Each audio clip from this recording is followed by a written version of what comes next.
Hey, good morning, friends. Mark Holmes here, and as always, thank you guys for watching, commenting, subscribing, and being part of the Joe Boo Sports Report. Without you guys, this literally does not work. You know, I think the ESPNs, the Fox Sports, and everything else, the NFL networks, I think they need to pay like a dividend tax to Dak Prescott.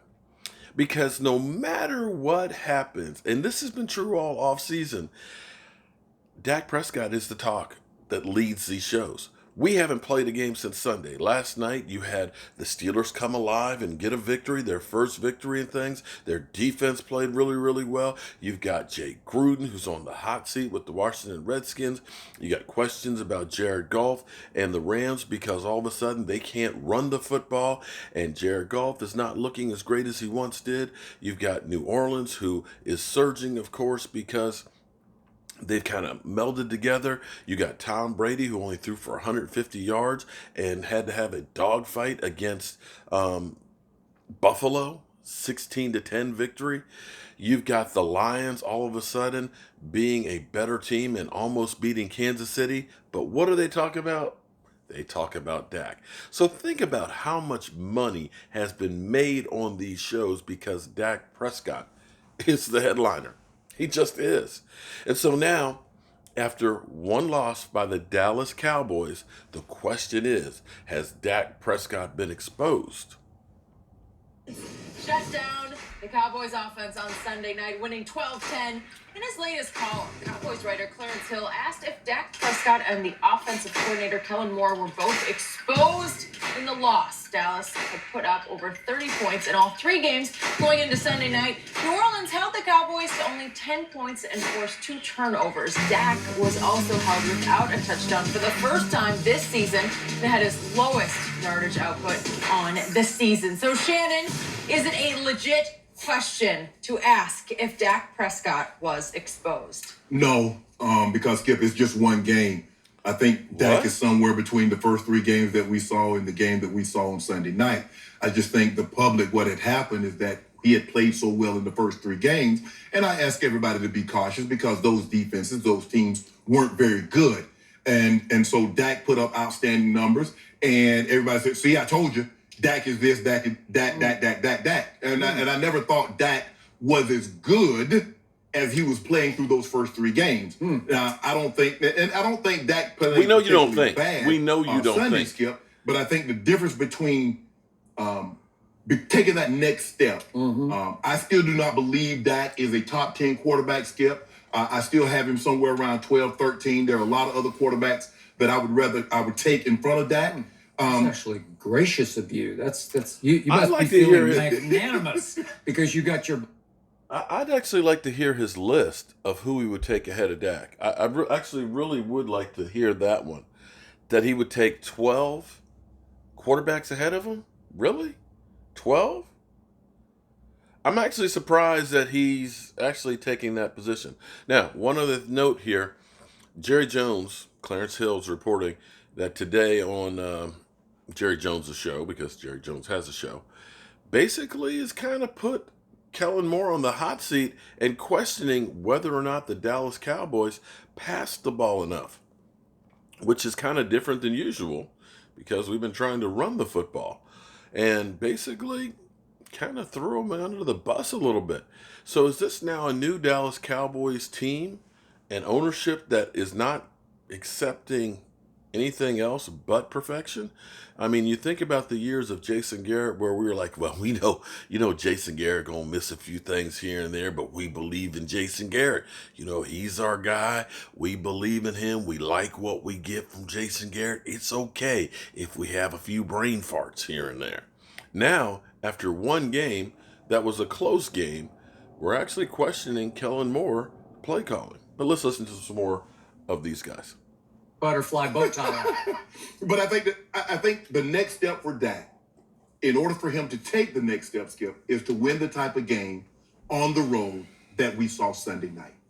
That's what the quarterbacks, the upper tier, the Roethlisbergers, the Breezes, the Bradys, those are the type of games that you must win to get into that next tier of quarterback. Skip, it's easy to say it's after one game, and we're going to address about what Jerry had to say. We're going to talk about that a little later in the show, Skip.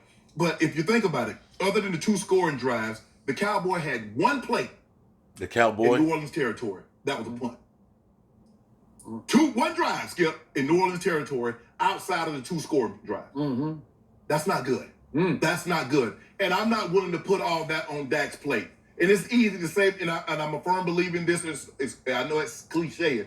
The quarterback gets too much credit when they win, and they get far too much blame when they lose. That's a true statement. I have to give him that one. Enough credit to go around when you win. There's enough blame to go around when you lose. But I do not believe that. Now back to his whole thing about the quarterback puts the team on the back to take that next level. You can look at Aaron Rodgers against the Eagles at home, not on the road in New Orleans, at home, needing that score to win. They're in the red zone, 1st and goal. They can't get it in.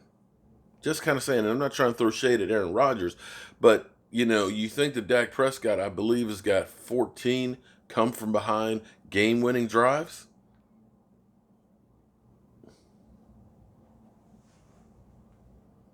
Dak the book has been, there's a book on Dak. No, it's simple. The Cowboys are a running football team. And if you can make a conscious effort to stop Zeke and force Dak to throw the football, that's what teams have tried to do, Skip. It's a lot easier said than done, considering they have a really, really good, great offensive line. When you have 3 first-rounders, a second-round draft pick on your offensive line, you have a top-flight running back, and a team that's committed to running the football. You normally get good things. And when you can run the football, you can play action off of it. And they were unable to do that, and they lost the ball game. Okay, so hang with me. I'm just trying to break this down and digest all of Shannon Sharpe. It's hard to digest everything of Shannon Sharpe's. But when the Rams were really, really successful, they started running the football and doing play action passing, right? Now, I know that Jared Goff threw for 400 and some yards last week on like 65 passes and things. But they ended up getting their ass handed to it. A lot of that was garbage time, prevent defenses that they were facing. But now the problem is Todd Gurley is not the bellwether back that he was, and they're not using him as much. And Jared Goff is having some issues now without it. I think back to the Eagles. The Eagles in 2017, when they won the Super Bowl, were third, I believe, in the NFL in running the football. In which case, when you can run the football, things were better. 2018, they weren't as good, and you could see Carson Wentz was 5-6 and struggling. So this whole idea that the Dallas Cowboys are the only team that relies on being able to run the football, well, quite frankly, you can look at New Orleans, and Drew Brees is throwing up 5,000-yard seasons, and they were 7-9. They get Alvin Kamara and put him in the mix, and all of a sudden, boom, they're a juggernaut. You could look at Tony Romo, who, again, was throwing up 4,000 or 5,000-yard season. But until we had DeMarco Murray in that running attack, which was record-setting for the Dallas Cowboys, over 1,800 yards rushing the football, more than Emmitt Smith did in the season, more than Tony Dorsett did in the season, that the Dallas Cowboys were that team that you looked at and said they should have been in the Super Bowl. So this whole thing of that nobody else in the NFL needs a running attack is just some crap. But I'm not alarmed. I don't think Dak is all of a sudden Dak is terrible now. I just think Dak is somewhere between first 3 games, the game that we saw Sunday night, he's somewhere in the middle. Of course. Interesting.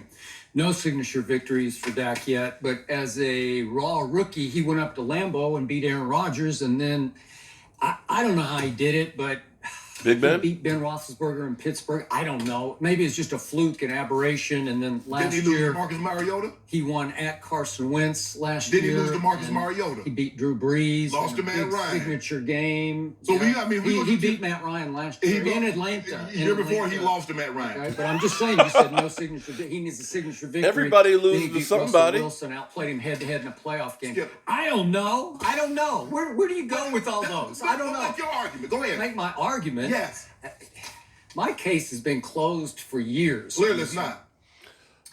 You know, this whole concept baffles me to the point that it angers me, because in my career, I have never, ever seen anything like this. I'm going to say it again because here we go again. Dak Prescott is simply the most underappreciated, over-criticized quarterback ever for me. In my whole career, dating back to covering the LA Rams here in Los Angeles that's truth on back that in the one. 70s, I've never seen anything like this. So let me just quickly reiterate that Dak Prescott was the offensive rookie of the year in the whole National Football League back in 2016. Dak Prescott made the Pro Bowl that year, and he made the Pro Bowl last year. Is that good? Is that those are pretty good things, aren't they? I mean, I don't know. What do you? What did the running back do? And Oh, my last God. year, after Amari was acquired, Dak Prescott led the league in completions over the final 10 games of the year. That's a lot of games. And he was the star of that playoff win against Russell Wilson in Seattle, albeit at Jerry What World. did the running back do? And I think it's my turn. Okay, I think it's mine. So then he outplayed Jared Goff in a playoff game here in Los Angeles, though they did certainly lose. And by the way, the running back was a big no-show in that game, as he was Sunday night in New Orleans. But I'll get to that in just a second. So Dak Prescott led the NFL in QBR through the first 3 games, albeit against high school opponents, if you want to go that far. But he did what he had to do, and he led the whole league in QBR through the first 3 games. And if you include those first 3 games, over the previous 13 games, the Cowboys were 11-2 with him as their quarterback, which was the best record in the league over that 13-game stretch. Yet, because Dak Prescott was the quarterback of an offense that scored only 10 points at New Orleans on Sunday night and lost 12-10, our man Clarence Hill, we've had him on the show. Oh. We love Clarence Hill, but, Are we but talking he about that writes in his column this line. Oh, it was Clarence People are Hill. again asking if Dak Prescott can win games with his arm. After all I just read to you, that resume is starting to Wow. get lengthy.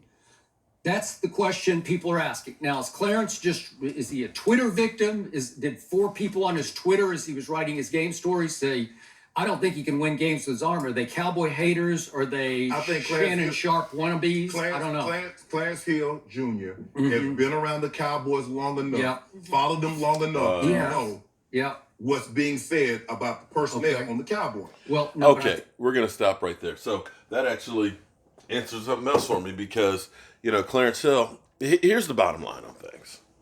Not to throw shade at anybody. The bottom line is you want to go ahead and get people to look. Numbers are everything, okay? So you think about clickbait. For example, I saw this headline of Mike Myers dies. I was like, oh my God, Mike Myers, Shagadelic, he died? I click on it, I read the article, and it's some Michael Myers that was born in 1950 that was an attorney. So technically, yeah, Michael Myers did die, but not the Michael Myers we're thinking about. You want people to react to your stuff. So Clarence Hill just had a couple of tweets about Jerry Jones basically saying, we question if we should have passed more. I didn't see the whole thing in context, but of course I clicked on that to say, oh my God, Jerry Jones is questioning whether or not the Cowboys are making the right calls. Is he questioning already after one game like Cowboy fans do? Did I make the right decision on Kellen Moore? Do I need to make a change and things like that? Because that's what you saw when you see that. And now again, I don't know. But Clarence Hill's right. People, of course, the people that are coming out of the sewers right now, of course, Dak Prescott can't do it. So people technically are questioning whether or not Dak can do it with his arm. Well, I say that Russell Wilson couldn't do it at home the week before against that defense. He couldn't. New Orleans beat the crap out of him. New Orleans isn't exactly like, the Jets. They're a team that arguably should have been in the Super Bowl last year. And it's one game. And I look around and you could say, well, Tom Brady is 40-some years old. He only put up 150 yards against Buffalo, no touchdowns. Should we question him on whether or not he can win with his arm anymore?